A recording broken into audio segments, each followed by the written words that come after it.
Birthday വന്നനുസരിച്ച് കുറച്ച് stairs ഉണ്ട്. So നിങ്ങൾക്ക് കിട്ടുന്ന സ്റ്റെയർ ഏതാണെന്ന് നോക്കിയല്ലോ. എല്ലാവരും ഒന്ന് ലൈക്ക് ചെയ്യട്ടെ. ആരും ലൈക്ക് ചെയ്യാറില്ല, ഒരു ലൈക്ക് മാത്രമേ ഉള്ളൂ. ലൈക്ക് ചെയ്തോട്ടെ. ഓക്കെ, സോ ഫസ്റ്റ് തന്നെ ജനുവരി കൊടുക്കുക. ജനുവരിയിൽ കരടി കരടി പാവൂടെ ഒരു തലയിൽ കൂടി ചവിട്ടിയാണ് കയറുന്നത്. ഓക്കെ, കുഴപ്പമില്ല, ജനുവരിക്കാർക്ക് കൊള്ളാം. ദെൻ ഫെബ്രുവരിക്കാർക്ക് മാൻ. Okay, dear. പക്ഷെ എൻ്റെ കൊമ്പ് കായ്ക്കൊള്ളതില്ലേ, അതൊത്തിരി പാടാണ് കേട്ടോ. ദെൻ മാർച്ചുകാർക്ക് മാക്രിയോ, ഫ്രോഗാണ്, കുഴപ്പമില്ല. ഓക്കെ, ദെൻ ഏപ്രിലുകാർക്ക് കുറുക്കൻ, ഫോക്സ്. ഓക്കെ, ഫോക്സ് കാലി കടിക്കാൻ ചാൻസ് കൂടുതലാണ്.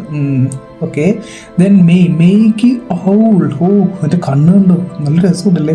സോ നിങ്ങൾക്ക് കിട്ടുന്ന ഏതാണെന്നൊന്ന് കമൻറ്റ് ചെയ്യണേ. ദെൻ ജൂൺകാർക്ക് ഒക്ടോബസ്, ഇത്തിരി സീനാണ്, ഏടാണ്, എന്നാലും കുഴപ്പമില്ല. ജൂലൈക്കാർക്ക് ഷീപ്പ്. ഓക്കെ, കുഴപ്പമില്ല, നല്ല സ്മൂത്ത് ആയിട്ട് കയറി പോകാം. ദെൻ ഓഗസ്റ്റ്, എൻ്റെ ബർത്ത്ഡേ വന്ന് ഷ്രിമ്പ്. ഓക്കെ, സെയിം ബർത്ത്ഡേ ഉള്ളവരൊന്ന് കമൻറ്റ് ചെയ്താരെ. കുഴപ്പമില്ല. ദെൻ സെപ്റ്റംബറുകാർക്ക് സീബ്ര. ഓക്കെ, സീബ്രയുടെ ഹെഡ് പാവം തോന്നുന്നുണ്ട്. ദെൻ ഒക്ടോബറുകാർക്ക് ഹെഡ് ഹോഗ്, അത് സാധനം പക്ഷേ കാല് പൊത്തു കയറുന്ന സാധനം എന്താണെന്ന് തോന്നുന്നു. ദെൻ നവംബറുകാർക്ക് polar bear. Okay, polar bear ഭയങ്കര വലുതാണ് കേട്ടോ, അതൊരു സീനാണ്. Then ഡിസംബറുകാർക്ക് penguin. സോ നിങ്ങൾക്ക് കിട്ടിയ സ്റ്റെയർ ഏതാണെന്ന് കമൻറ്റ് ചെയ്യണേ.